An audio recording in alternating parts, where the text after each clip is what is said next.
Here we go. It's called the herd hierarchy. We got some good teams now. There's a couple of teams I did not put in this herd hierarchy that I think will make the playoffs. So that's what we're looking at right now. We got some good football teams in this league. We have a very small top, but a pretty broad middle to slightly above average, and here we go. Herd hierarchy. Time is now. Let's go. The top 10 NFL teams according to Colin.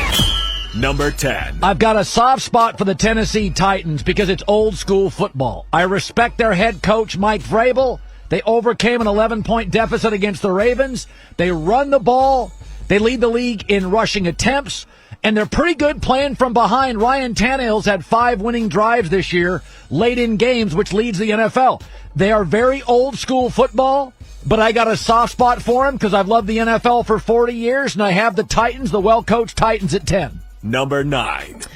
Seattle is 9, but I probably have them too low. Keep your eye on their defensive line. L.J. Collier had his best game as a pro last week, and Carlos Dunlap over from the Bengals appear to be able to provide the pass rush they need.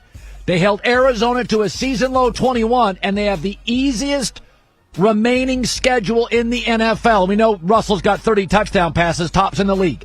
I've got them a little low. I want to watch their defensive line this week. They may have solved the big issue. Number 8. I got to give it to the Raiders. They've become the model of consistency. 3-1 in their last 4 games, 15 straight games with over 300-plus total yards. That's the longest active streak in the NFL. They are best in the NFL on third down efficiency at 52%. Best in the NFL, meaning they've got a good enough offensive line to get a push. They're well coached, and they're efficient at quarterback. This is a big stat for me.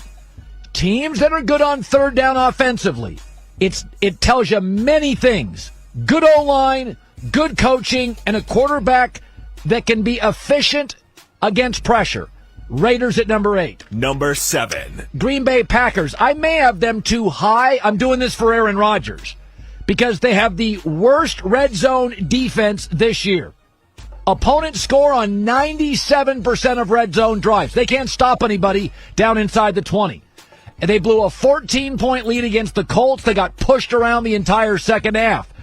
But Aaron Rodgers is fantastic, and Davante Adams, you can make an argument, he's the second or third best wide receiver in this league. So this is just respect for Aaron.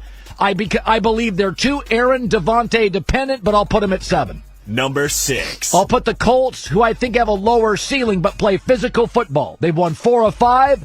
Their defense ranks top 5 in scoring, passing yards, and if you watch that second half against Green Bay, it was majestic. They just strapped on the helmets, put their head down, and burrowed over the Packers for 2 hours. By the way, Rivers has only been sacked 9 times. I've said this for years. Good offensive line, masks a lot of issues, and I love the Colts O-line. I've got them at 6. Number 5. Buffalo. Listen, defense can scare me, but their only losses are to the Titans, Chiefs, and Cardinals. Their defense has 10 turnovers in the last 5 games. That's good. And they have 9 takeaways in the fourth quarter this year, meaning when it's crunch time in the fourth quarter, they play defense. So I like their staff. Their quarterback worries me at times, but he's a hell of an athlete. And I don't have a lot of criticisms with Buffalo. Their defense worries me, but it tends to be good situationally, so I have them at 5. Number 4. Rams dominated the Bucs last night, had over 200 more yards, almost. 32-0 when they lead with Sean McVay at half since he got there. Number 1 in total defense, number 2 in scoring defense, and here's what I really like. I think their secondary is the best in the league. I think they've drafted their secondary. When they got Jalen Ramsey, a big corner, he is so valuable in that division against DK Metcalf and DeAndre Hopkins, Deebo Samuel. That's such a smart pickup. They can put him on a Mike Evans and slow him down. And again, what aren't they good at? Their secondary now it was an issue 2 years ago. It is now a team strength. They moved the ball without Andrew Whitworth at left tackle. I got him 4. Number 3. Saints. Defense was really a mess early in the year. It no longer is. Now, I do worry they have 7 come-from-behind wins. Why are they always having to come from behind? But I got to tell you, How many teams in the NFL could go 6-0 with backups? I watched Taysom Hill Sunday, and I'm like, nobody else could do this. They are so good structurally. GM, coach, offensive, defensive line play. I think their pass rush is a little more consistent than the Rams is, so I have them at 3. Number 2. This is where it gets easy. The Steelers are 10-0, remarkably, for the first time in franchise history. They've got, now, they have played the easiest strength of schedule in the NFL this season.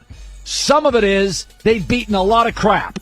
They have the Ravens, Bills, Colts, and Browns coming up, and I do not think they'll go 4-0 there.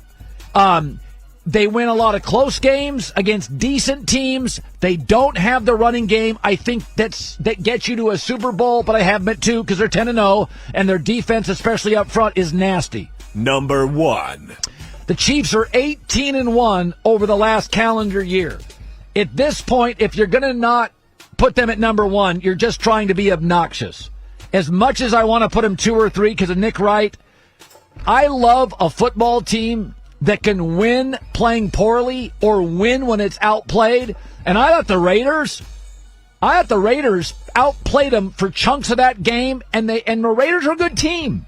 And they still came back on the road to win. They win behind, they win on the road, and again, they're 18-1 in the last calendar year.